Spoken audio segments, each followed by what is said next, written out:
veía por ahí el edificio, pero lo típico, son los estudiantes que suben y bajan. Pero cuando salió para ir a buscarme, resulta que ya la policía le dijo suba, que le acompañamos nosotros a la salida, si no, no le dejan salir. Si hacían alguna cosa, era por fuera, aquí no. Y había un montón de policía, guardia civil, antidisturbios, con chalecos antibalas, yo no sabía si abrir o no abrir. 3 personas han sido detenidas tras una espectacular redada realizada en 3 viviendas del centro de la ciudad de Compostela. Se trata de una operación contra la prostitución, la inmigración ilegal y el tráfico de drogas. En los registros fue hallado además 1 kilo de cocaína. Esa droga era utilizada para suministrar a los clientes de clubes de alterne. Es una de las noticias del día. Hablaremos también de juicios y tribunales. El exdiputado autonómico Pablo Cobian se ha acogido a su derecho a no declarar como imputado en la Operación Campeón. El que fuera diputado autonómico le ha pedido a la jueza instructora que anule todas las conversaciones privadas que fueron intervenidas sin autorización judicial.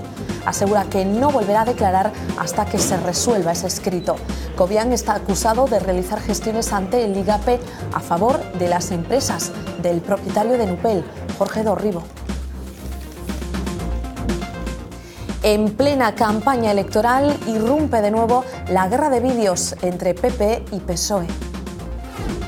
Los primeros, los populares, hablan de las bondades de la reforma laboral. Eso sí, pasando por alto el asunto del despido objetivo. Los segundos, los socialistas, le recuerdan a Rajoy todos esos piropos que en su día profesó a dirigentes como Camps, Fabra o Matas, implicados después en casos de corrupción. En un día, el de hoy, en el que la Fiscalía ha anunciado que no pedirá el ingreso en prisión del expresidente balear. Mohamed Merah, el presunto autor de la masacre de Toulouse, continúa encerrado y acorralado en su casa. En las últimas horas, la policía ha procedido a desalojar a los vecinos del inmueble. Los agentes podrían estar preparándose para un asalto final. Según la Fiscalía de París, el sospechoso planeaba atentar hoy mismo contra un militar y 2 policías. Las familias de las víctimas han dado hoy su último adiós a los fallecidos en el tiroteo.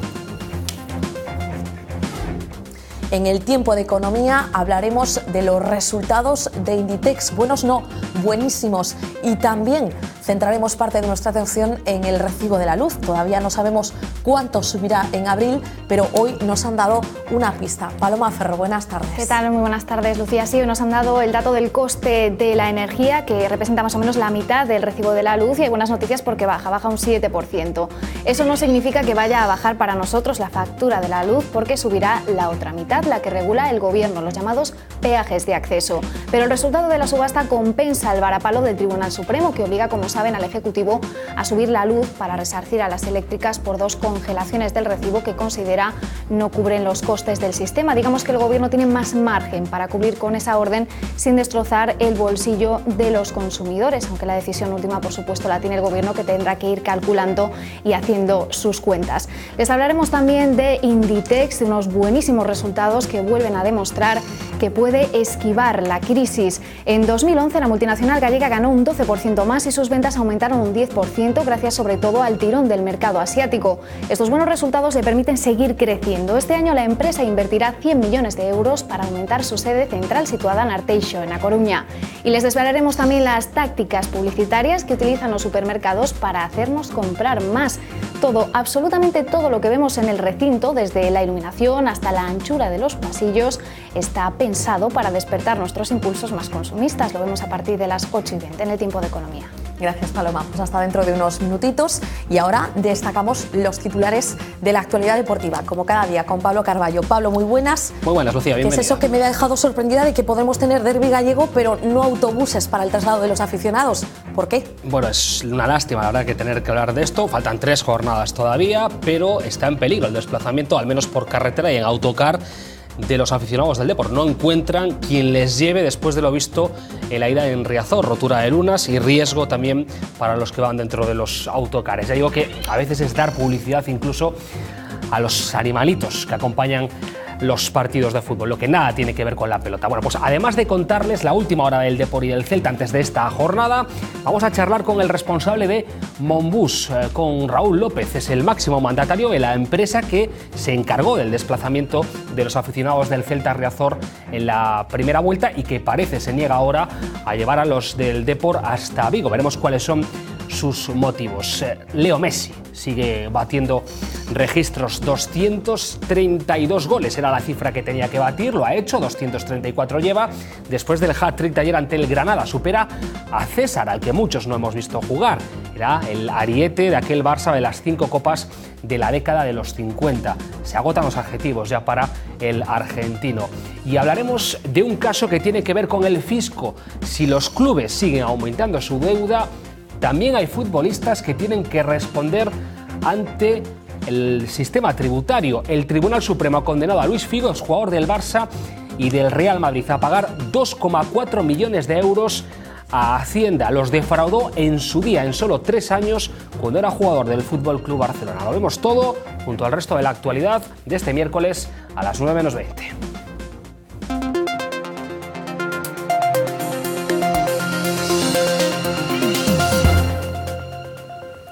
Los vecinos del centro de Santiago de Compostela se despertaban hoy con una gran sensación de seguridad, pero también con un gran susto en el cuerpo. 3 personas eran detenidas en una operación que culminaba con el registro esta madrugada de 3 edificios. En ellos se encontraba casi 1 kilo de cocaína. Estas detenciones se suman a los 5 arrestos del fin de semana. Todo esto forma parte de un operativo contra el tráfico de drogas, la prostitución y la inmigración ilegal. La calle Santiago de Chile volvía a la normalidad a primera hora. Sin embargo, poco antes, policía y guardia civil acordonaban la zona para registrar 3 edificios. Y había un montón de policía, guardia civil, antidisturbios, con chalecos antibalas. Yo no sabía si abrir o no abrir. Vi cómo aparcó el coche y nada más. Y después me lo dijo arriba mi jefe. La gente corría por el edificio, pero lo típico, son los estudiantes que suben y bajan. No, mucha policía, pero después aquí no hubo conflicto ninguno. Así se despertaban los vecinos en medio de una operación contra el tráfico de droga, la prostitución y la inmigración ilegal que se saldaba con 3 detenidos. 2 de ellos vivían en este edificio, un matrimonio de origen sudamericano que apenas llevaba allí unos meses. Son unos señores muy mayores, de 60, 70 años. Ellos, si hacían alguna cosa, era por fuera, aquí no. Aquí con los vecinos, aquí no, con los vecinos, no había problema, no. Yo lo conocía de vista porque, claro, de estar por aquí así, al que detuvieron en el 23 porque se salió con la cara descubierta. La Guardia Civil encontró cerca de 1 kilo de cocaína para distribuir entre clientes de clubs de alterne. Estos detenidos se suman a otras 5 personas durante el fin de semana. 3 siguen en prisión. La red trabajaba también con matrimonios de conveniencia para regularizar la situación de las prostitutas que habían sido ilegalmente introducidas en el país. Aquellos que prendan fuego de manera intencionada a nuestros montes serán castigados más duramente. El presidente de la Xunta ha anunciado hoy que remitirá una propuesta al Gobierno central con el objetivo de que se agraven las penas. Un equipo de juristas de las universidades gallegas ya está preparando ese texto. Son especialistas en materia de derecho penal. En las últimas horas, la Policía Autonómica detenía a los presuntos autores de 2 incendios, uno en Abaña, el otro en Boiro, ambos en la provincia de A Coruña. En total, 2.000 hectáreas calcinadas. Uno de ellos fue provocado a raíz de una quema no autorizada. Neste momento, máis que nunca, necesitamos a colaboración dos cidadáns, necesitamos a colaboración do povo galego, necesitamos da imperiosa colaboración do povo galego na racionalización do consumo de auga e tamén noutra cousa, na implacable denuncia aos incendiarios que están indo contra o noso patrimonio. Mensaje este que hoy trasladaba Feijóo desde las instalaciones de la Ciudad de la Cultura. El presidente de la Xunta participaba allí junto a un grupo de escolares en la plantación de árboles con motivo del Día Forestal Mundial. El caso es que pese a las lluvias que cayeron el fin de semana, la reserva hidráulica se encuentra en estos momentos por debajo del 50% de su capacidad.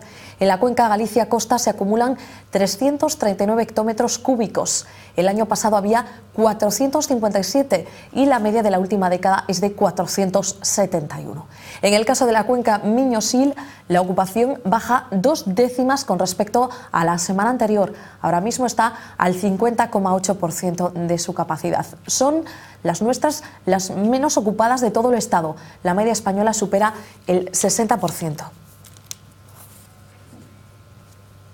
Continúa el juicio por el mayor vertido contaminante en un río gallego, el ocasionado por el incendio de la empresa química Brenntag en Caldas de Reis hace ya 5 años y medio. En esta jornada han declarado directivos de la compañía, peritos y agentes de la Guardia Civil y Policía Local. El informe de la Guardia Civil sostiene que el fuego fue fortuito. El jefe de planta y agentes de la Policía Local han llegado a asegurar que habían observado peces muertos horas antes del fatal siniestro. El vertido arrasó la fauna del río Umia en un tramo de 7 kilómetros.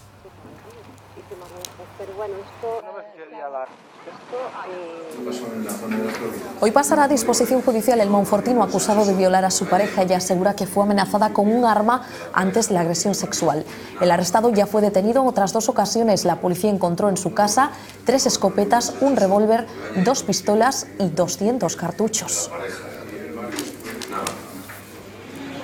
Podría llevar muerta 30 días. La encontraron los servicios de emergencias esta mañana en el cuarto de baño del piso en el que vivía de alquiler en la calle Castor Sánchez de Vilagarcía. Fue el fuerte olor que desprendía el que levantó las sospechas de los vecinos, que además llevaban varias semanas sin verla. La víctima, de nombre Socorro, tenía unos 70 años de edad.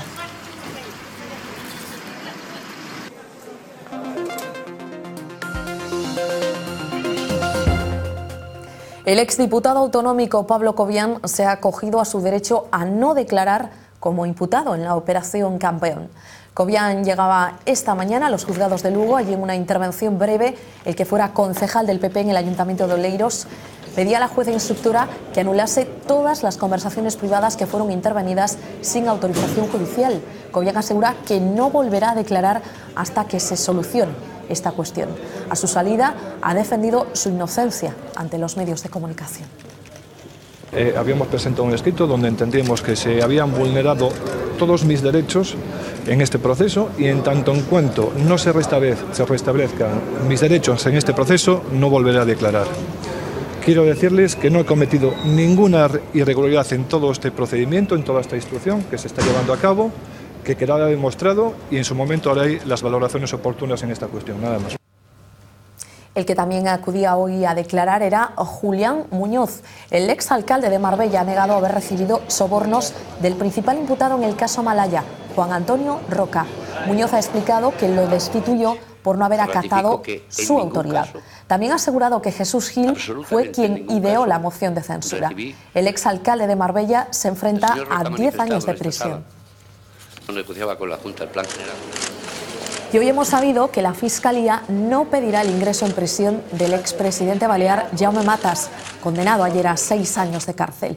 La Fiscalía considera que no hay riesgo de fuga por parte del exministro y ha asegurado que esperará a que el Supremo resuelva el recurso que la defensa de Matas va a presentar en las próximas horas.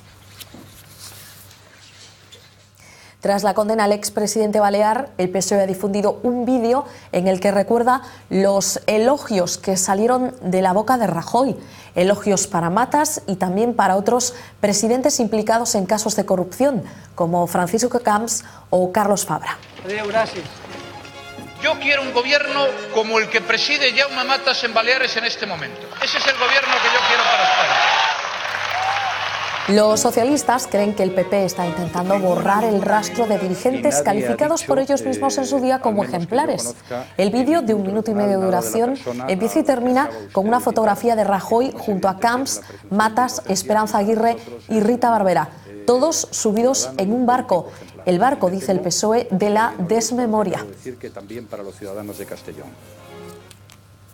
Uno de los protagonistas del vídeo del PSOE, Francisco Camps, ha reaparecido en la vida pública. Lo ha hecho a través de una entrevista concedida a la revista Telva. Ha hablado de su pasado y también de su futuro. El expresidente valenciano ha dicho que se siente más preparado que nunca para volver a ser presidente de la Generalitat o incluso presidente del gobierno. El PP también contraataca hoy con un vídeo, en este caso para responder a los sindicatos. El Ministerio de Empleo defiende la reforma laboral. Romper con esta tendencia y crear el marco adecuado para que España recupere la senda de crecimiento económico y de creación de empleo es el principal objetivo de la agenda reformista del Gobierno de España, que ha abordado una reforma laboral más empleo, más derechos para los trabajadores, más conciliación, más estabilidad, más flexibilidad interna y más oportunidades. Todo esto es lo que promete este vídeo de casi 4 minutos. En el documento se cita apenas un par de veces la palabra despido, y eso a pesar de que es uno de los ejes de la reforma, las facilidades introducidas para justificar el despido objetivo. El PSOE ya ha anunciado que presentará una denuncia ante la Junta Electoral porque este vídeo vulnera la ley, porque hace publicidad en plena campaña. Dificultades de inserción laboral.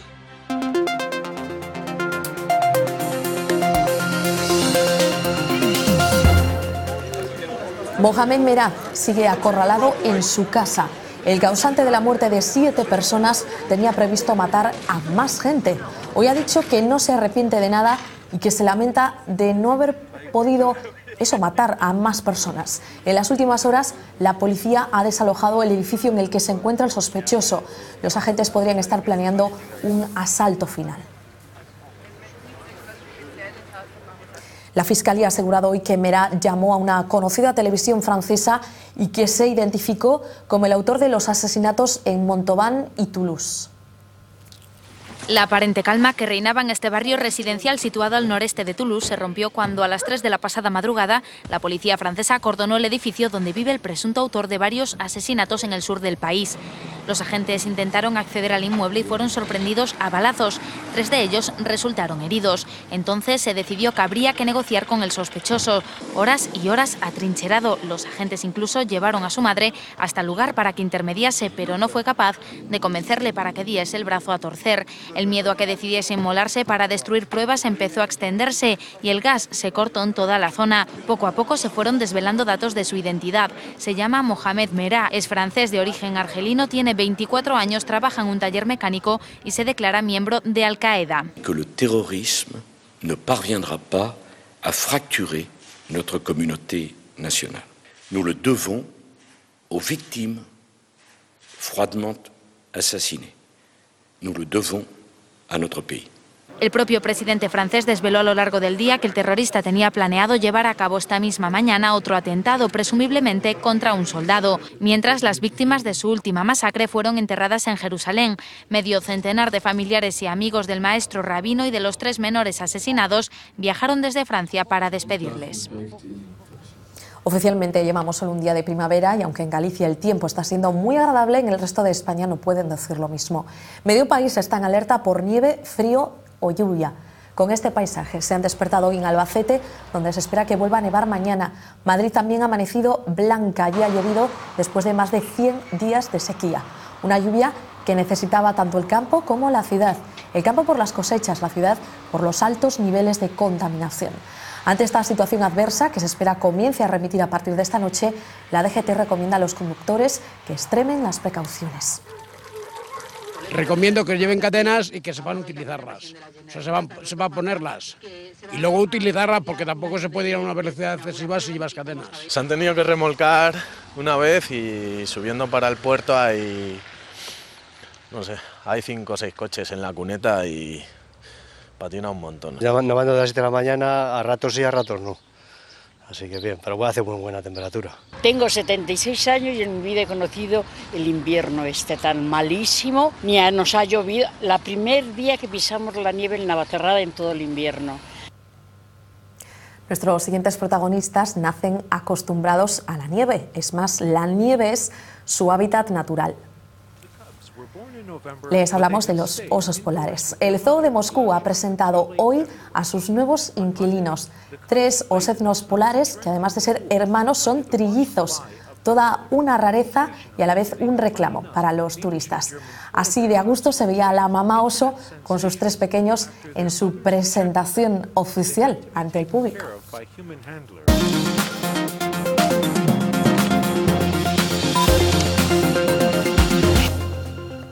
Hoy hemos conocido los últimos resultados de una empresa gallega que no para de crecer y crecer este último año gracias en parte a las ventas registradas a muchos kilómetros de aquí, en Asia y especialmente en China. Paloma, Sí. muy buenas. ¿Qué tal? Muy buenas tardes, Lucía. Se hace grande en Asia. De hecho, su próximo reto es abrir una tienda online para China, que es un mercado en el que le va muy bien.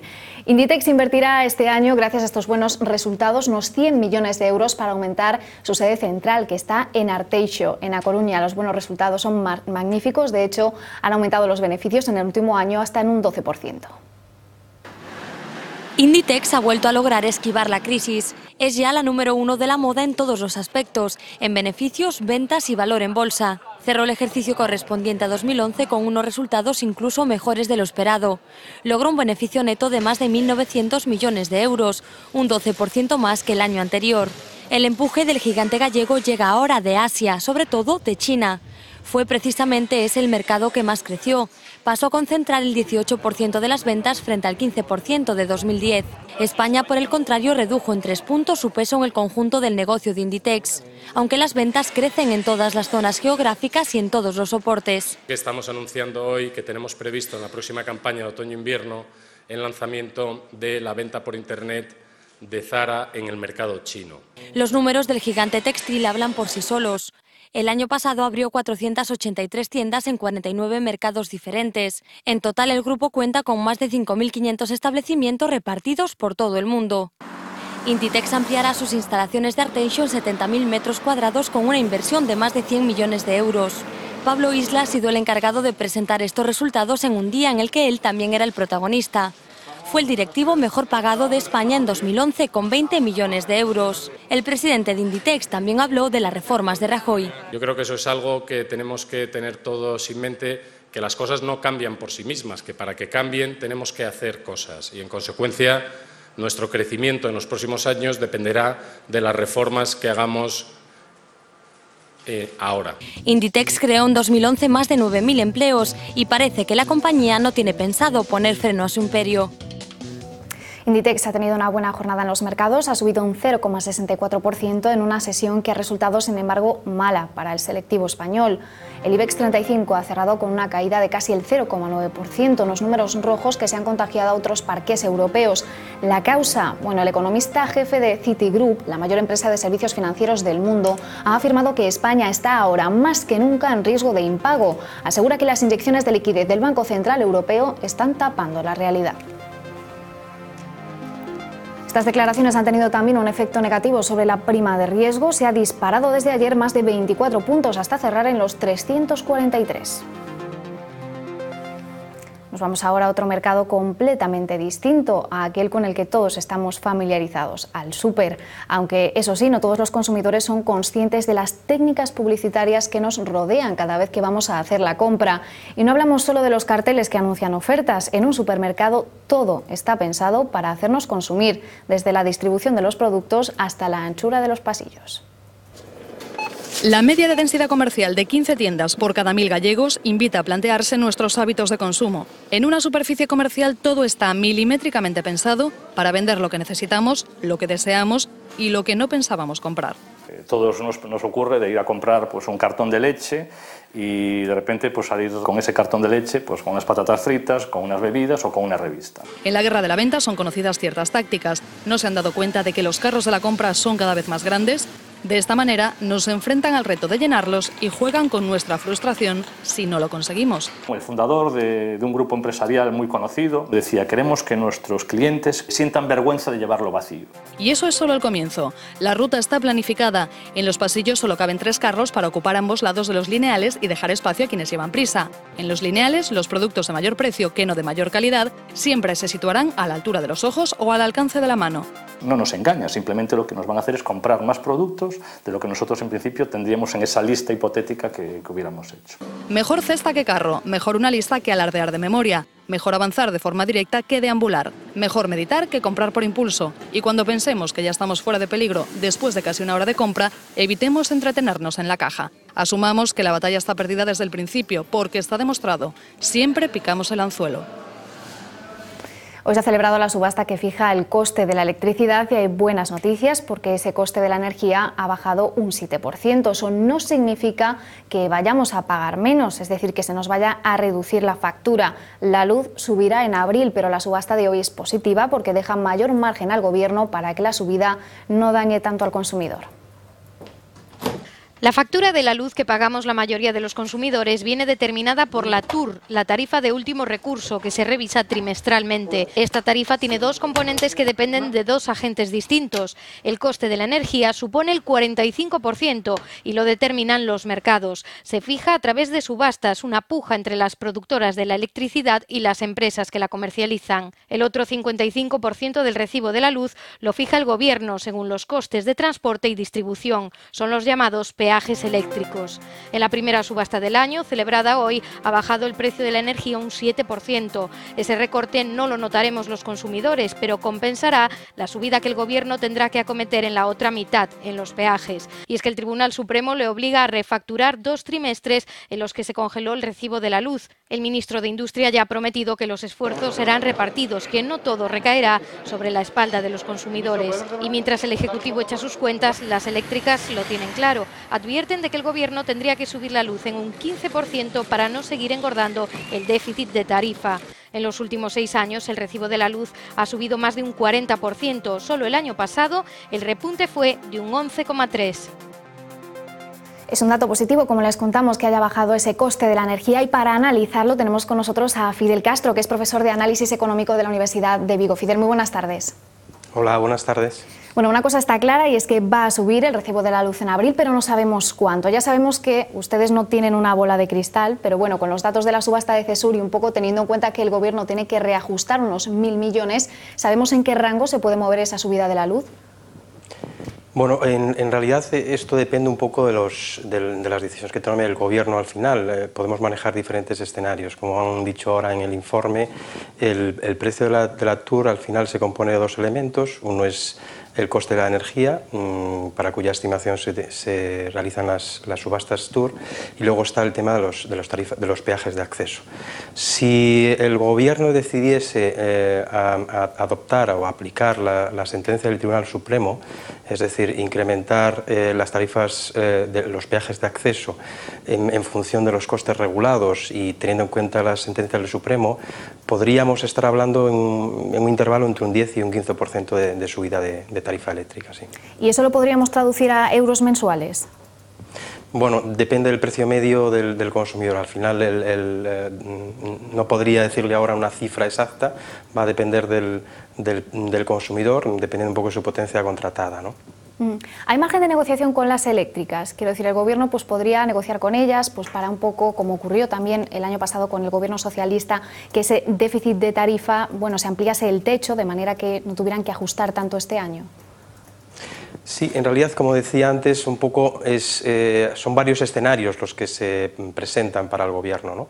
Uno de ellos es si realmente quiere aplicar ese incremento ya en la próxima revisión de abril, o si por el contrario lo que quiere es diferirlo para ejercicios posteriores. Si hace lo segundo, efectivamente tendría que incrementar ese tope de déficit de tarifa, tendría que hacerlo legalmente para evitarse otra sentencia del Tribunal Supremo como las anteriores. Por otro lado, también tendría que plantearse si efectivamente esa traslación de ese incremento de costes regulados fuese a parar finalmente a los consumidores finales, o, por el contrario, pudiese repartirlo entre los diferentes agentes. Es decir, existen diversos escenarios que está claramente en manos del Gobierno decidir cuál de ellos va a escoger, ¿no? Yo supongo que al final, con objeto de evitar un incremento desmedido, buscará justamente esa traslación hacia el futuro y posiblemente un reparto con el resto de agentes, posiblemente reduciendo alguna de las partidas que forman parte de los llamados costes regulados o de las tarifas de acceso. Hablemos de la subasta de energía que se ha celebrado hoy. ¿Cómo funciona brevemente la explicación de cómo funciona y sobre todo si son transparentes, es decir, quién las controla? Bueno, en realidad las subastas, habría que decir en primer lugar que las subastas CESUR nacen con el objetivo de buscar una estimación al precio de la electricidad. Hay que tener en cuenta Por ejemplo, ahora en abril se va a hacer la revisión para el próximo trimestre, pero estamos hablando de toda la energía de todo el trimestre. Por lo tanto, entonces el Gobierno tendría, los agentes económicos tendrían que anticipar cuál es ese precio de energía para todo el trimestre. Las subastas surgen, por lo tanto, como mecanismo de anticipación de ese precio, y es una subasta descendente, es decir, de precios descendente, donde acuden agentes compradores y agentes vendedores, sale un precio de salida y el precio va descendiendo hasta que no existe exceso de oferta. Sobre el tema de transparencia, la verdad es que hay muchas críticas en relación con esta subasta. En primer lugar, por el tipo de agentes que participan en la misma, sobre todo por el hecho de que muchos de los agentes compradores coinciden con los agentes vendedores, y esto podría generar distorsiones en el proceso de competencia. Por otro lado, la experiencia nos dice, de estimaciones pasadas, que al final el precio de la CESUR suele estar sobreestimado, ¿no? Es decir, que al final la estimación de precio que sale de la subasta está por encima de lo que luego es el precio real en el mercado al contado.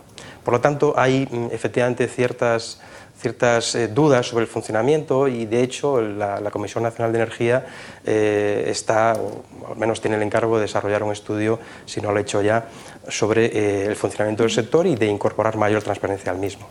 Pues Fidel, muchísimas gracias por haber estado con nosotros hoy, por habernos aclarado todas estas dudas sobre el recibo de la luz. Muchas gracias. Hasta luego. Bueno, pues aquí terminamos el repaso a la actualidad económica por hoy, Lucía. Mañana venimos con más. Gracias, Paloma. Bueno, ya quedan menos días para saber cuánto nos subirá la luz en ese recibo, y se lo contaremos también. Enseguida volvemos con el resto de la actualidad deportiva, en este caso. Enseguida viene Pablo Carballo para contarnos esas noticias que nos tienen preocupadas, sobre todo por lo del derbi gallego y la falta de autobuses, pero eso será dentro de unos minutos. Antes vamos a conocer la previsión del tiempo para las próximas horas.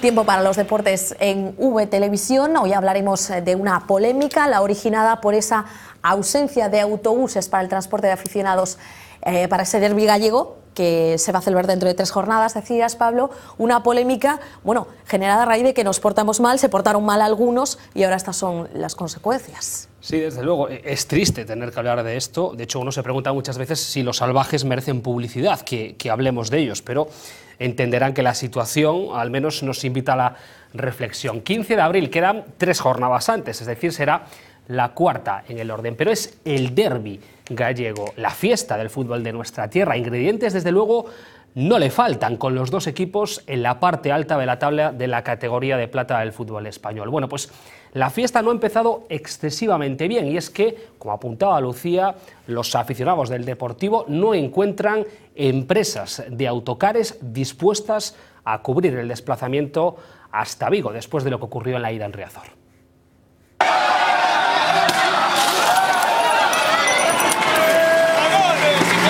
Fue la parte del derbi que algunos no quisieron reconocer, la que nada tiene que ver con un partido de fútbol. Una decena de autobuses que transportaban a los aficionados del Celta regresaron de Riazor con las lunas rotas. Llegaron a colarse por los cristales piedras de este tamaño. Con la fecha de la vuelta ya dispuesta para el 15 de abril a las 12, las peñas del Depor se han puesto manos a la obra para intentar contratar autobuses, pero aquel barro trae este lodo. É unha mágoa que saian estas noticias. Tamén, pois, leín algo de que non podían ir os aficionados do Deportivo con colores do Deportivo ao estadio. Creo que son cousas que nas institucións e nas empresas pois quizás están fomentando demasiado unha tensión que quizás non exista tanta, non? Salvo quizás algún aficionado máis radical que poda haber en todos os lados. Creo que hai que intentar calmar esas cousas. Las empresas de autocares se niegan a asumir el desplazamiento, prefieren perder el negocio que arriesgarse, ya no solo a los daños materiales, también a poner en peligro la integridad de los empleados y aficionados. La búsqueda de los peñistas sigue, pero de momento sin frutos. Los coches particulares y el tren parecen la principal alternativa. La estación provisional de Vigo está a una distancia considerable del estadio de Balaídos. El partido será considerado de alto riesgo. Otra vez, lo que sobra en el fútbol vuelve a cobrar protagonismo. Bueno, pues es difícil a veces de entender estas cosas. Por cierto, que el próximo lunes a las 10 de la mañana se van a poner a la venta en A Coruña las entradas para los aficionados del Depor de cara a ese derbi. Tenemos conexión telefónica con Raúl López. Es el propietario de Monbus, la empresa que se encargó del desplazamiento de la mayoría de los aficionados del Celta en ese partido de ida en Riazor. Raúl López, buenas noches. ¿Qué hay? Buenas noches. Bueno, yo no sé si esa petición por parte de las peñas del Deportivo de La Coruña para el desplazamiento es ya formal, si ya existe. ¿Cómo si? ¿Qué petición? ¿Qué petición? Si se han puesto en contacto con ustedes con voluntad de cubrir ese desplazamiento hasta Vigo. No, a nosotros no nos ha llamado nadie. Pero estarían dispuestos... Que yo sepa, vamos a ver, nosotros somos un grupo, una empresa, yo tengo encargados en varias ciudades y gerentes, y no sé si con alguno en concreto hayan hablado, pero esa petición no ha llegado a mí. Si es que ha existido. Raúl, en el caso de producirse, ¿estaría dispuesto Monbus como empresa de transporte de autocares a cubrir ese desplazamiento? Ese en concreto, pues muy difícil porque,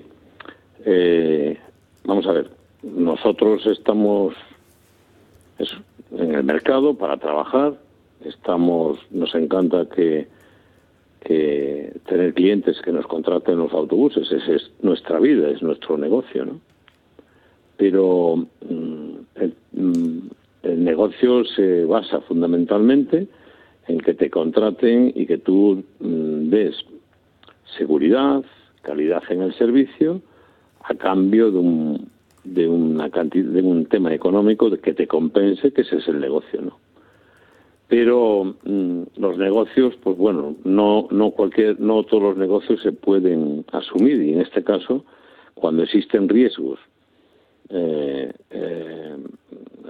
dijéramos, preocupantes, en este caso, de daños materiales, e incluso, y toquemos madera, que pueda dar lugar a situaciones irreparables, como puede ser daños personales, pues entonces nosotros no contemplamos el contratar ese tipo de servicios, porque el riesgo es tan importante que no contemplamos pues esa posibilidad, ¿no? Porque yo creo que el riesgo es tan grande que no merece la pena el pensarlo, y más disgustos y sobre todo lo que pueda pasar, porque ya los daños materiales que se producen o que se pueden producir son importantes, pero lo que más te puede preocupar es si las consecuencias son mayores y daños que son irreparables, personales, lo cual, pues bueno, en esta vida, y los tiempos están muy duros, muy difíciles, pero no para correr esos riesgos, ¿no? Que posiblemente no pase nada.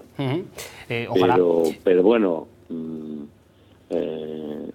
la hemeroteca está ahí, y estas circunstancias pues nunca han sido para quedar contentos, ¿no? Por ahí va la última pregunta, Raúl, y es que ha habido muchos enfrentamientos en la historia entre el Celta y el Deportivo de La Coruña. Los ha habido, además, tanto en Balaídos como en Riazor. Yo no sé si es la primera vez que toman una decisión de este tipo, y si lo es, ¿en base a qué? ¿Qué ha cambiado? Primero hay una cosa. Nosotros estamos en Galicia y nuestro mercado discrecional no está en La Coruña. Es decir, nosotros trabajamos en La Coruña, pero no es nuestro fuerte. Según nuestro posicionamiento en la provincia de Pontevedra es muy importante, y es una parte en nuestros ingresos también representativo y con una importancia relevante, pues en Coruña no lo es. Es decir, que nosotros no trabajamos fundamentalmente el discrecional en Coruña, ¿no? Lo que es la ciudad de Coruña. Por tal motivo, por eso también me imagino que ni nos han llamado, porque no somos la empresa. Es decir, tenemos clientes y muchos clientes en Coruña, pero no nos hemos dedicado ni llevamos equipos deportivos, ni tenemos ese tipo de clientes, y por tal motivo no sé, es que incluso no sé la pregunta que viene, ¿no? De que nos llamen a nosotros, ¿no? Raúl, muchísimas gracias por atendernos. Muy amable. Vale, nada. bueno, fue el encargado, la empresa Monbus, de cubrir ese desplazamiento de ida. De ahí venía la llamada precisamente a Raúl López como responsable de Monbus, que fueron, bueno, pues como digo, los que cubrieron el desplazamiento de los aficionados del Celta en el partido de Riazor. Nos vamos a quedar con lo meramente deportivo. Álex Bergantiños se ha convertido en el timón del Depor. Llegó para ser soldado raso y es capitán general. Es el jugador que ha disputado más minutos en lo que va de temporada. Hoy lo hemos visto al margen, junto a Ricky, que tampoco ha podido trabajar. Tras regresar al Deportivo en verano, Álex Bergantiños se ha convertido en un intocable para Oltra. Ahora, una sobrecarga podría apartarle por primera vez en la temporada del equipo inicial. Por la tarde tamén iré a tratarme, a ver, mañá pois decidiremos cos médicos según como vaya respondendo, pois se fago algo co grupo ou sigo aparte. Salvo que haya alguna recaída en esa zona, pues las sensaciones son buenas y espero que poco a poco, siempre que los médicos me den permiso, pues irme metiendo con el equipo e intentar llegar para el domingo. Junto con Aranzubía es el único que ha jugado los 29 partidos de Liga como titular y es el futbolista de campo que más minutos ha disputado, en concreto 2.536. Bueno, un orgullo, ¿no? La verdad es que sí, he jugado todo hasta el momento de titular y salvo algunas sustituciones, pues no me he perdido casi nada, ¿no? Las lesiones están respetando hasta ahora, vamos a tocar madera para que siga así. Su próximo objetivo, disputar los 13 partidos que faltan hasta el final del campeonato para poder presumir de haberlo jugado todo. Una estadística positiva para guardar ahí de mi primera temporada en el Depor y claro que sería bonito, pero bueno, queda mucho. Álex siempre ha destacado por ser un jugador de corte defensivo, pero esta campaña ya ha anotado 2 goles y ha regalado varios a sus compañeros. Un equipo que ataca máis é máis fácil que se chegue á área e que teñamos pois tamén algunha ocasión os pivotes de facer pois goles ou asistencia. Junto a Juan Domínguez, parece que Álex Bergantiños por fin ha conseguido asentarse en un centro del campo que promete dar muchas alegrías al deportivismo. Pues pendientes de la enfermería en el Depor y también en el Celta. En el caso del cuadro de Paco Herrera, Borja Oubiña ha recibido buenas noticias con esa resonancia que se le practicaba en el día de ayer, pero por prudencia el vigués tiene muy pocas papeletas de ser titular en el Alcoraz el próximo sábado. La resonancia de Borja Oubiña refleja una notable mejoría. El edema está prácticamente cicatrizado. Pese a todo, Paco Herrera pulsa sus sensaciones y prefiere no arriesgar más de la cuenta. Salvo mejoría abrumadora en las próximas 48 horas, Borja no jugará en el Alcoraz. Tampoco Joel, que sigue su puesta a punto y regresará a una convocatoria. No, eu penso que para xogar quizás non. Seguramente para viaxar sí que non habría ningún problema. Pero bueno, dixéronme que esperara un pouco a hora de facer golpeos de empeine, máis que nada, e bueno, pois se non vou a estar ao 100%, pois o equipo necesita xente ao 100%. La ausencia del canterano Rubén con compromisos internacionales adelantará el regreso del vigués a una lista de convocados.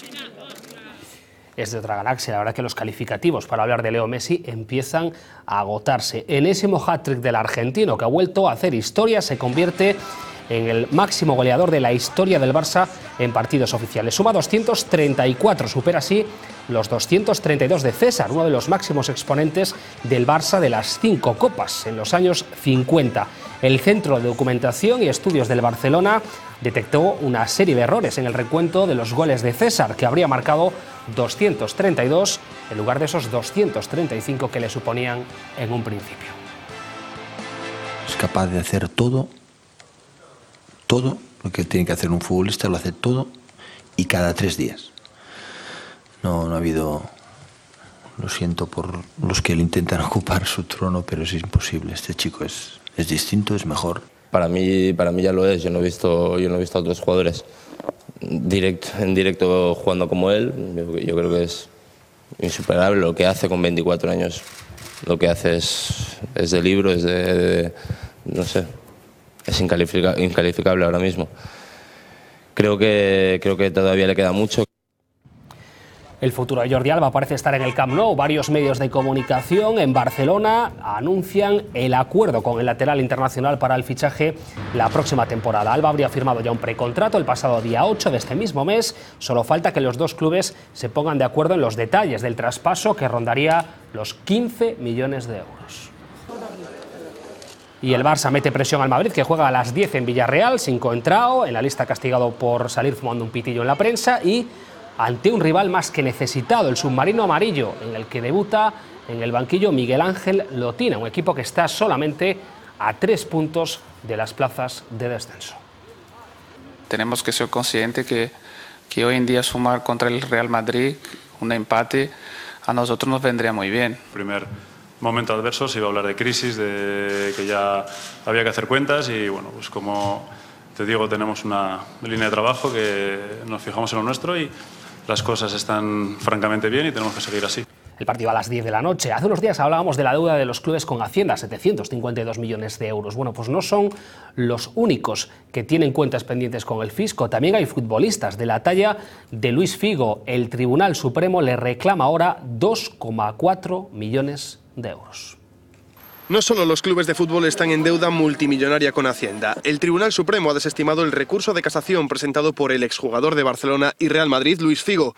El tribunal ratifica de este modo la sentencia de la Audiencia Nacional que le reclama al portugués 2,4 millones de euros del impuesto de la renta de las personas físicas, el IRPF, de los años 1997, 98 y 99. Figo contrajo la deuda con el fisco durante su etapa como jugador del Barça y no solo no ha convencido a las altas esferas judiciales.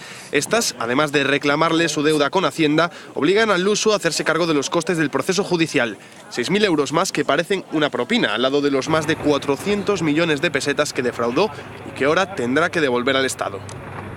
Fabrice Muamba, el jugador del Bolton, sigue en cuidados intensivos, ha pasado la noche con normalidad, pero lo más sorprendente lo ha contado hoy el médico del Bolton, Jonathan Tobin, el que le atendió. Muamba estuvo muerto durante los 78 minutos posteriores al colapso que sufrió. Tobin ha relatado en un canal británico su sorpresa por la recuperación del futbolista, que presentaba un cuadro clínico desalentador.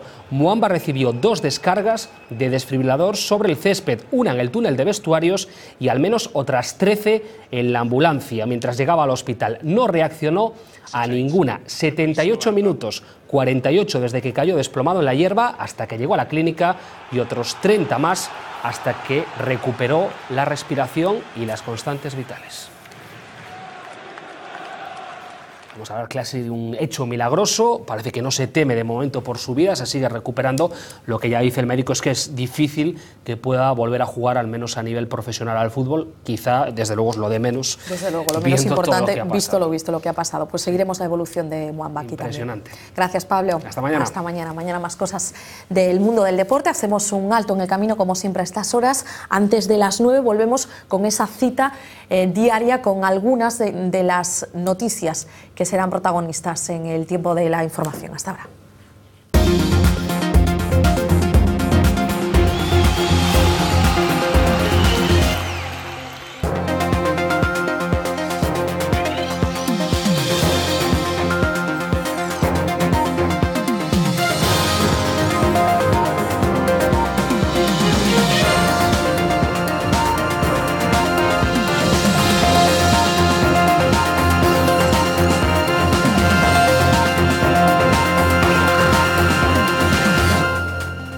Hay que mirar la viabilidad y esto ya se veía que no era. Yo entiendo que se ha tirado el dinero. Estarían ben invertidos si realmente se utilizaran as empresas de aquí de Vigo para realizalo. Está bien por aquí, efectivamente, pero 3 millones de euros.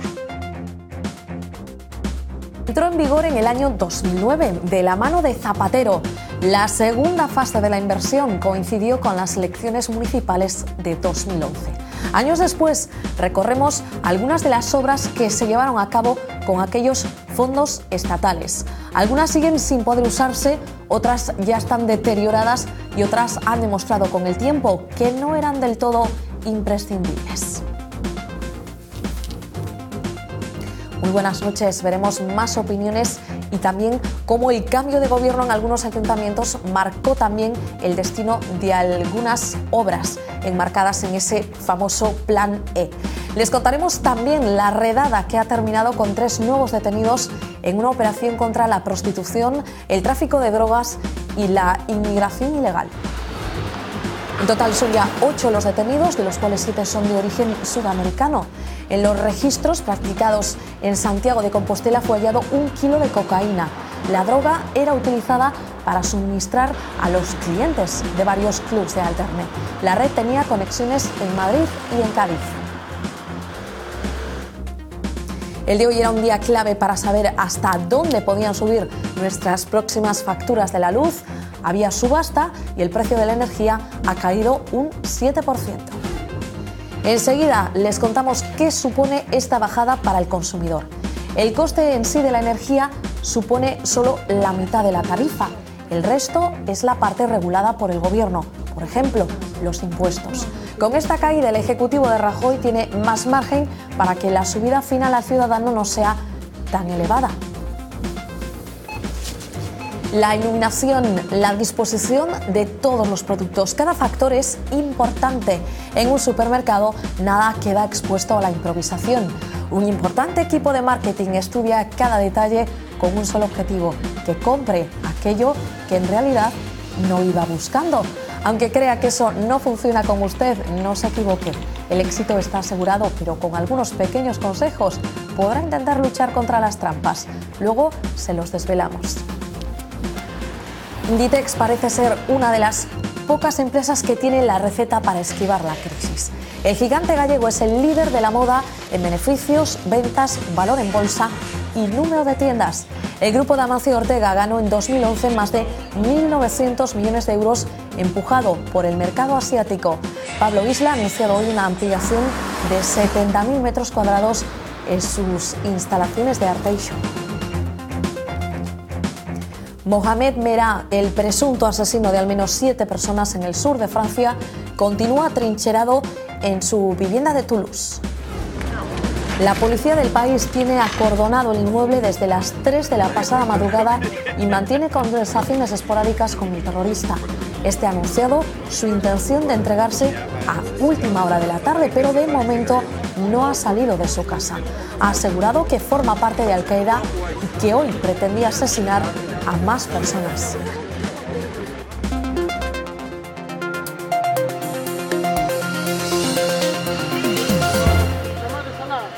Fue la letra más presente en las ciudades de toda España. El Plan E arrancaba en el año 2009 de la mano de Zapatero.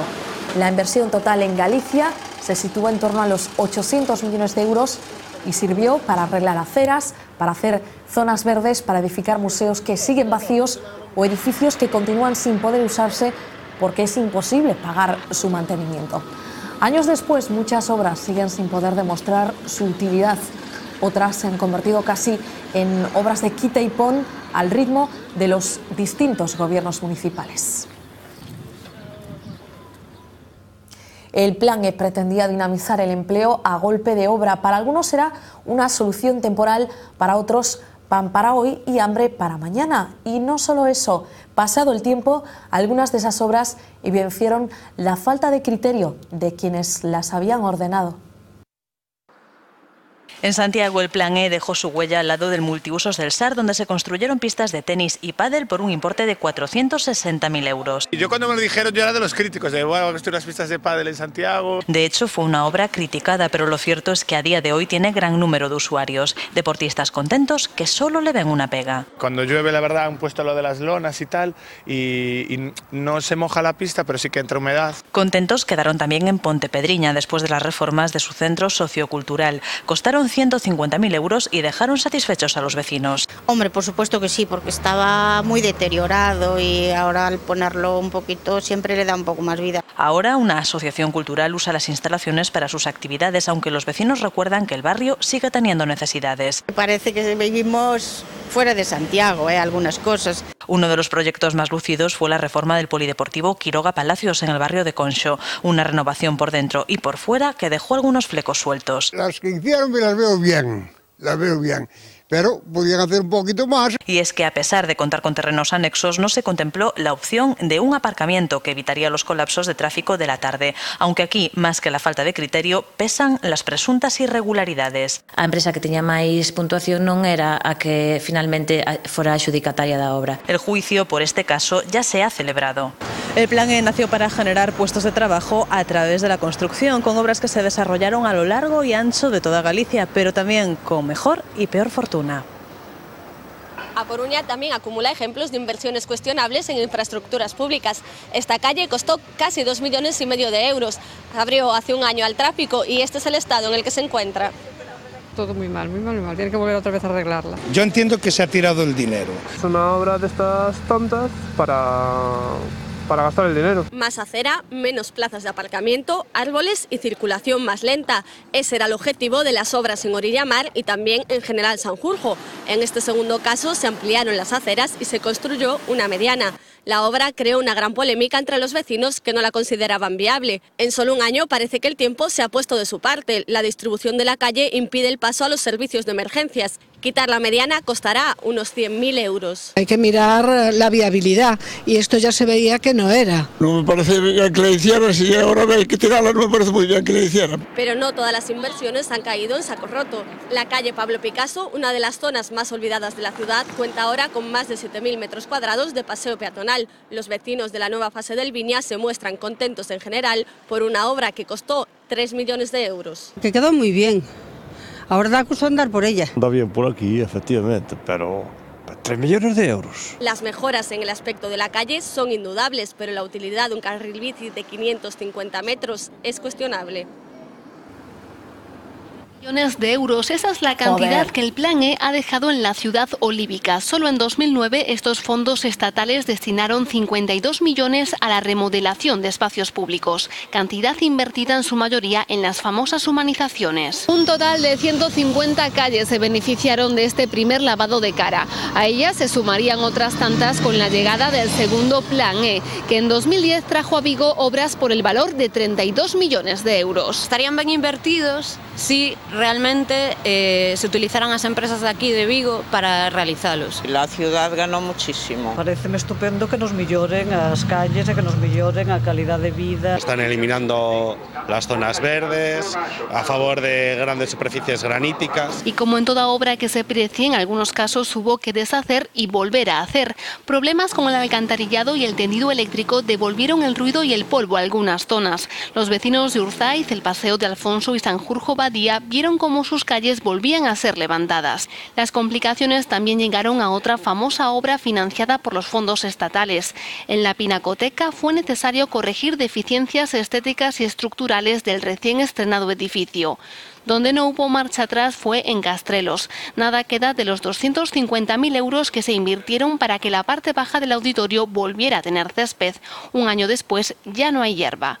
Los trabajos de excavación arqueológica en el Monte do Castro y el nuevo polideportivo de Navia completan la inversión en Vigo del Plan E.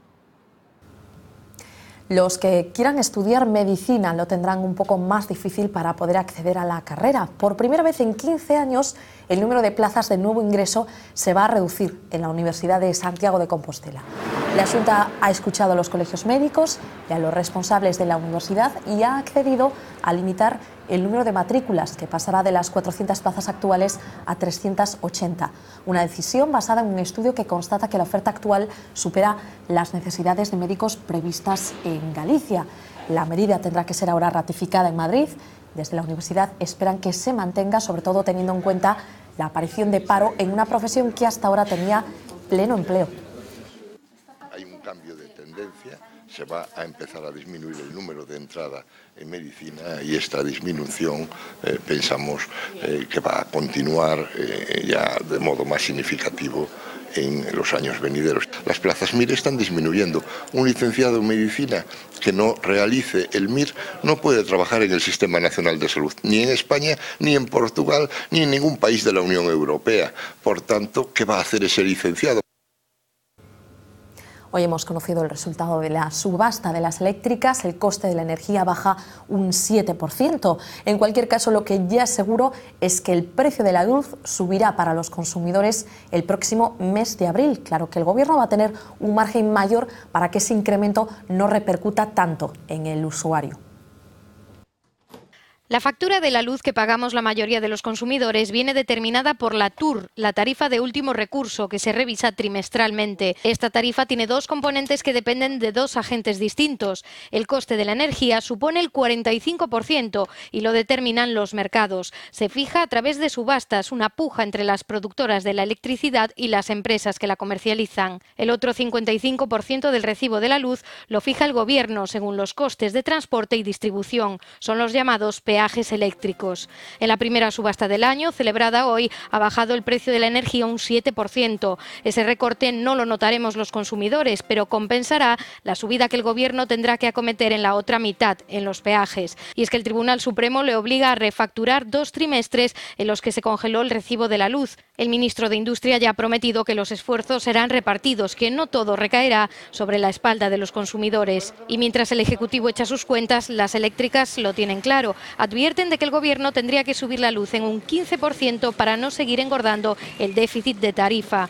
En los últimos 6 años, el recibo de la luz ha subido más de un 40%. Solo el año pasado, el repunte fue de un 11,3%. Si hay una empresa que va a contracorriente, esa es sin duda Inditex. Una vez más, lo ha vuelto a demostrar. El gigante gallego continúa creciendo y, a pesar de la crisis, este año invertirá más de 900 millones de euros para intentar mantenerse en lo más alto. Inditex ha vuelto a lograr esquivar la crisis. Es ya la número 1 de la moda en todos los aspectos, en beneficios, ventas y valor en bolsa. Cerró el ejercicio correspondiente a 2011 con unos resultados incluso mejores de lo esperado. Logró un beneficio neto de más de 1.900 millones de euros, un 12% más que el año anterior. El empuje del gigante gallego llega ahora de Asia, sobre todo de China. Fue precisamente ese el mercado que más creció. Pasó a concentrar el 18% de las ventas frente al 15% de 2010.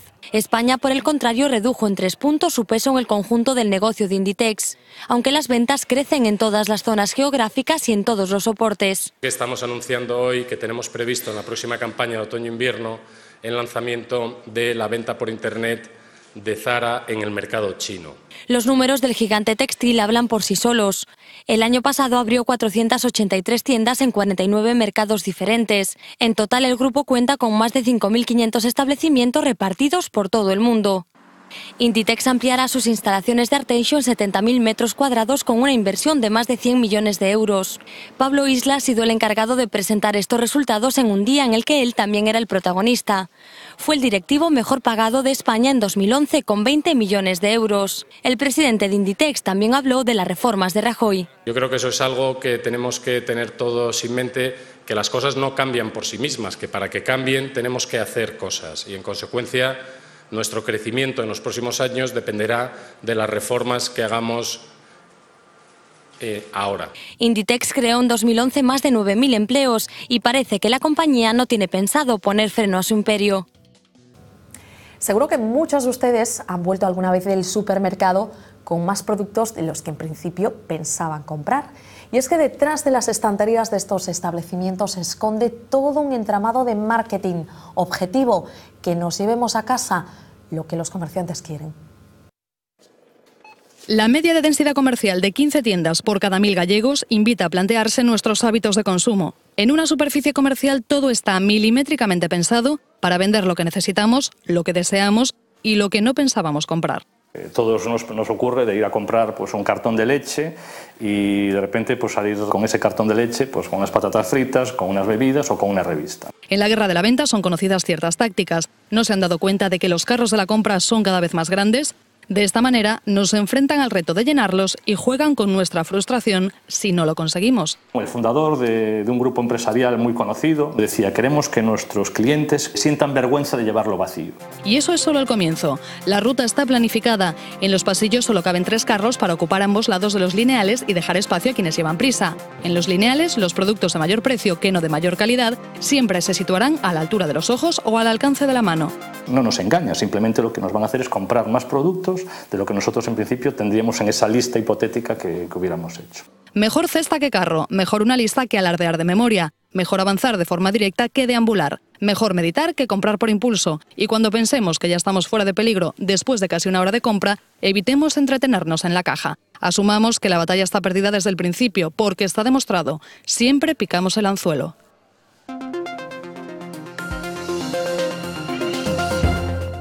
Son ya 8 las personas detenidas en Santiago de Compostela en el marco de una operación contra el tráfico de drogas y la prostitución. Los 3 últimos arrestos se producían esta mañana en el transcurso de una amplia redada, donde las fuerzas de seguridad se incautaron de casi 1 kilo de cocaína. La droga se distribuía entre clientes de clubs de alterne. La calle Santiago de Chile volvía a la normalidad a primera hora. Sin embargo, poco antes, policía y guardia civil acordonaban la zona para registrar 3 edificios. Y había un montón de policía, guardia civil, antidisturbios, con chalecos antibalas. Yo no sabía si abrir o no abrir. Vi cómo aparcó el coche y nada más. Y después me lo dijo arriba mi jefe. La gente corría por el edificio, pero lo típico, son los estudiantes que suben y bajan. No, mucha policía, pero después aquí no hubo conflicto ninguno. Así se despertaban los vecinos en medio de una operación contra el tráfico de droga, la prostitución y la inmigración ilegal que se saldaba con 3 detenidos. 2 de ellos vivían en este edificio, un matrimonio de origen sudamericano que apenas llevaba allí unos meses. Son unos señores muy mayores, de 60, 70 años. Ellos, si hacían alguna cosa, era por fuera, aquí no.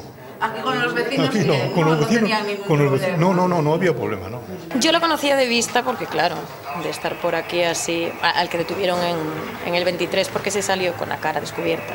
La Guardia Civil encontró cerca de 1 kilo de cocaína para distribuir entre clientes de clubs de alterne. Estos detenidos se suman a otras 5 personas durante el fin de semana. 3 siguen en prisión. La red trabajaba también con matrimonios de conveniencia para regularizar la situación de las prostitutas que habían sido ilegalmente introducidas en el país. Este es el momento en el que el exdiputado del Partido Popular, Pablo Cobian, llegaba a los juzgados de Lugo. Estaba citado en el marco de la Operación Campeón, acusado de hacer gestiones ante el IGAP para favorecer al propietario de Nupel, a Jorge Dorrego. Pero Cobian se ha acogido a su derecho a no declarar. Le ha pedido a la jueza que lleva el caso que se anulen todas las conversaciones privadas que fueron intervenidas sin autorización judicial. El exdiputado autonómico ha aprovechado su breve comparecencia ante los medios para defender su inocencia. Habíamos presentado un escrito donde entendíamos que se habían vulnerado todos mis derechos en este proceso y en tanto en cuanto no se restablezcan mis derechos en este proceso, no volveré a declarar. Quiero decirles que no he cometido ninguna irregularidad en todo este procedimiento, en toda esta instrucción que se está llevando a cabo, que quedará demostrado y en su momento haré las valoraciones oportunas en esta cuestión, nada más. En Vigo continúan hoy las labores de limpieza en el Club Náutico, donde ayer tenían que ser desalojadas 10 personas tras desplomarse el techo del edificio. Hoy quedamos ante las puertas del club con Mauro. Él estaba en la zona de la biblioteca cuando empezó a escuchar algunos ruidos. Ruidos que alertaron a uno de los trabajadores. Este de manera inmediata avisó al resto de los ocupantes y organizó el desalojo. Minutos después, el tragaluz se venía abajo sobre el hueco de las escaleras, ocasionando importantes daños materiales. Yo estaba en la biblioteca durmiendo la siesta. Y bueno, pues escuché un ruido, no me sorprendí, dije yo cualquier cosa en cocina. Escuché el segundo ruido, cualquier cosa en cocina, seguí durmiendo. Y al momento vino el recepcionista, el director, la persona que está encargada de controlar toda la... ¿no? Pues me llamó y me dijo que había que desalojar el local, que estaba habiendo un derrumbe. Y fue cuando salí escopeteado, cogí el cargador del móvil, la cazadora, la mochila y bajé por las escaleras. Fue salir aquí a la puerta donde veis, fueron 3 minutos y se vino todo abajo. El mundo entero sigue pendiente a estas horas de Toulouse, donde se encuentra trincherado en su domicilio el supuesto asesino de al menos 7 personas en el sur de Francia, entre ellos los 3 menores y un profesor de una escuela judía. Las autoridades del país han anunciado que el sospechoso quería entregarse a última hora de la tarde, pero lo cierto es que de momento no ha salido de su casa. Se ha confirmado que el terrorista tenía planeados más asesinatos para el día de hoy. Ha dicho que solo se arrepiente de no haber causado más muertes. En sus conversaciones con la policía ha asegurado que fue formado por Al-Qaeda, pero que no tiene espíritu suicida. Las fuerzas de seguridad consiguieron dar con él tras rastrear la dirección de IP del ordenador que utilizó para comprar su moto a través de Internet. La aparente calma que reinaba en este barrio residencial situado al noreste de Toulouse se rompió cuando a las 3 de la pasada madrugada la policía francesa acordonó el edificio donde vive el presunto autor de varios asesinatos en el sur del país. Los agentes intentaron acceder al inmueble y fueron sorprendidos a balazos. 3 de ellos resultaron heridos. Entonces se decidió que habría que negociar con el sospechoso. Horas y horas atrincherado. Los agentes incluso llevaron a su madre hasta el lugar para que intermediase, pero no fue capaz de convencerle para que diese el brazo a torcer. El miedo a que decidiese inmolarse para destruir pruebas empezó a extenderse y el gas se cortó en toda la zona. Poco a poco se fueron desvelando datos de su identidad. Se llama Mohamed Merah, es francés de origen argelino, tiene 24 años, trabaja en un taller mecánico y se declara miembro de Al-Qaeda. Que le terrorisme ne parviendra pas à fracturer notre communauté nationale. Nous le devons aux victimes froidement assassinées. Nous le devons à notre pays. El propio presidente francés desveló a lo largo del día que el terrorista tenía planeado llevar a cabo esta misma mañana otro atentado, presumiblemente contra un soldado, mientras las víctimas de su última masacre fueron enterradas en Jerusalén. Medio centenar de familiares y amigos del maestro rabino y de los 3 menores asesinados viajaron desde Francia para despedirles. Las personas con síndrome de Down celebran hoy su día, por primera vez reconocido por las Naciones Unidas. Más de 2.000 gallegos tienen una copia extra del cromosoma 21. Es una diferencia mínima, pero suficiente para que se les trate de manera desigual. La fecha se ha conmemorado con un acto en Santiago de Compostela que las personas con síndrome de Down han aprovechado para expresar sus reivindicaciones. Defienden que son iguales al resto de las personas y que, por lo tanto, les corresponden los mismos derechos. Yo me llamo Rocío Pérez Pérez. Soy de Salvatierra. Me llamo Rubén, tengo 22 años. Me llamo Estibes Abel Fernández. Con sus nombres y apellidos, es como quieren que se les reconozcan, no por sus cromosomas. Tienen síndrome de Down, pero también tienen ilusiones, metas y un futuro por delante. Voy a empezar las prácticas en el campo de Vigo, Avenida de Madrid. Y en mi futuro me gustaría ser bióloga. Los miércoles voy al taekwondo y los jueves voy a nadar. En su camino solo hay un obstáculo, la desigualdad con la que a veces se les trata. Tienen discapacidad, pero también tienen mucha capacidad. Entonces, también los hace especiales, cada uno es diferente. Por eso piden una educación inclusiva con el resto de los niños. Demandan más independencia para poder emanciparse, desarrollar su sexualidad y tomar sus propias decisiones. Y todos tenemos debilidades.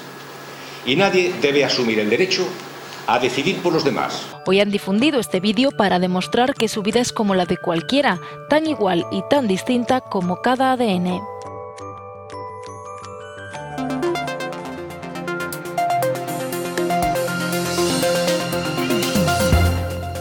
A puntito ya de comenzar una nueva edición de Vía V, nos trasladamos ya hasta la redacción central de La Voz de Galicia para saludar a Fernanda Tavares. Fernanda, buenas noches de nuevo. ¿Qué tal, Lucía? Muy buenas noches de nuevo. Aquí estamos efectivamente ya en la redacción central de La Voz de Galicia, a puntito de recibir a Diego Calvo. Diego Calvo es el presidente de la Diputación de A Coruña y está muy de actualidad últimamente porque saben que es el principal impulsor de esas fusiones de ayuntamientos que están tan en boga últimamente en Galicia. La primera anunciada, la de Oza dos Ríos y Cesuras, pero en la lista hay muchos más. Hablaremos con Diego Calvo pues de esta circunstancia extraordinaria, teniendo en cuenta que hacía 44 años que no se producía en Galicia ninguna fusión municipal de una naturaleza similar. Será en la primera parte, en la segunda, cosas como estas. En el Vía V de hoy analizaremos cómo Inditex, el gigante textil gallego, ha sorteado una vez más a la crisis económica. El empuje del gigante gallego llega ahora de Asia, sobre todo de China. Nos preguntaremos también si aquel famoso Plan E de Zapatero cumplió realmente su objetivo. Es un plan que contempla una fuerte inversión pública para mejorar nuestras calles, nuestros pueblos, nuestras ciudades. Conoceremos las reflexiones más profundas de Francisco Camps. Asegura que jamás ha pensado en abandonar la política. Además de recordar que el humor y la política pueden ir de la mano. El caso es que se compró un camión específico. Una imagen que todos recordamos seguramente del exconcejal del Ayuntamiento de A Coruña, Garcés, en ese vídeo que podremos ver al final del programa, el Off the Record. Estarán con nosotros para debatir estos asuntos que forman parte de la actualidad Adina Dumitru, Ernesto Sánchez Pombo, Rafael Cuiña y Francisco Espiñeira. 10 menos 20, con todo esto aquí estamos.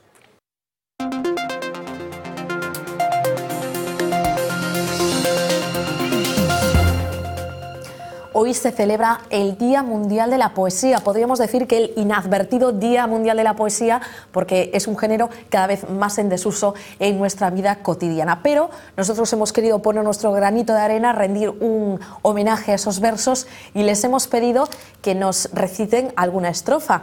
Este es el resultado.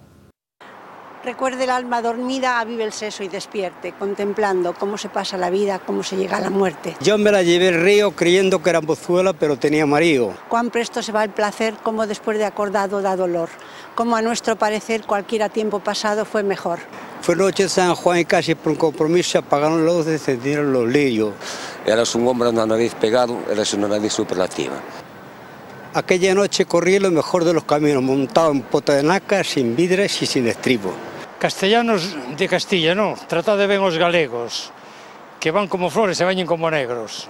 Con 10 cañones por banda. En popa toda vela, no surca el mar sino vuela un velero bergantil. A veces creo que Dios fue injusto por haber reunido tanta belleza en un ser y dártela a ti. La polémica por la delgadez de las modelos no es algo nuevo, una polémica que ha vuelto a resurgir tras la decisión que ha tomado Israel. Acaba de aprobar una ley por la que se prohíbe la aparición de modelos que no alcancen un índice de masa corporal del 18%. ¿Ustedes qué opinan de esta medida? Hemos salido a la calle, les hemos enseñado a dos chicas, a dos modelos, una más delgada, otra más rellenita, para que elijan. Y para ponérselo más fácil, hemos salido a la calle con dos ejemplos. Por un lado, Ariadna Artiles, modelo de éxito, que se negó a participar en la Cibeles Fashion Week cuando obligaron a las chicas a medir el índice de masa corporal. En el otro lado estaría Tara Lynn, una mujer estadounidense, modelo de tallas grandes, que triunfa tanto allí, en Estados Unidos, como en el resto del mundo. Así que ustedes, si tienen que elegir entre una u otra, ¿con cuál se quedarían? Esta. La chica más delgada. Sí. Me gusta más la de sombrero. Con la gordita, porque me parece mucho más saludable. No, creo que con la más rellenita, ¿no? La otra da un poco de grima. Con la chica más gordita. ¿Por qué? Porque no se notan los huesos, esta sí, podría estar un poquito más rellenita, esta. Yo con la delgadita. Me quedaría con esa, aunque da un poco de grimilla, ¿eh? Yo con esta, porque está más sana. Hombre, al menos tiene algo. Esta, la verdad es que no tiene nada, absolutamente nada. Esta da la sensación de un poco de estar como enferma y bueno, de tener algún un problemilla más. Esta aparenta más sana, más, no sé cómo decirte, es más atractiva. Diversidad de opiniones, como en todas las cosas, aunque también hay que decir que para algunos no es tan fácil elegir. Para muchos la virtud está en el equilibrio, ni tanto ni tan poco. Porque una me parece delgadísima y la otra, pues tampoco es que sea mi tipo físicamente. Hombre, yo sinceramente casi que es que con ninguna, o sea, esta me parece demasiado esquelética, me da un poco de miedo. Claro. Y esta... Hombre, pues tampoco está fofa. Algo intermedio, ¿no? Yo me daría una intermedia, ni esta tan gordita ni esta tan delgadita. Hay canciones que surgen por inspiración, otras nacen del puro talento o gracias a la intervención divina, pero pocas son las que incluyen elementos que verdaderamente nos sorprenden. A Amaral le pasó eso mismo con la playa de Riazor. ¿Quieren saber por qué? Escuchen. Surgió, creo, la primera vez que tocamos junto a los Piratas en la playa, y luego pues hasta ahí puedo contar. Ya se quedó ahí entre las ideas que nunca terminamos, y en este disco de pronto pues surgió el final de la canción entre los dos, porque normalmente acabamos las cosas entre los dos. Bueno, en Zaragoza nos preguntaban que por qué no habíamos hecho una canción de... Sí, se han encelado. El nombre de la playa coruñesa dio título a esta canción que están escuchando, a Riazor. Y no es la única conexión con A Coruña, hacia lo salvaje sonido Amaral 100%, un sonido que hoy se ha podido disfrutar en el ambiente cálido de la sala coruñesa Mardi Gras. El dúo zaragozano ha presentado en la ciudad herculina la gira que les llevará al Coliseum el próximo 30 de junio. Con Amaral les decimos hasta mañana. Regresarán las noticias a las 3 de la tarde, como siempre. Adiós.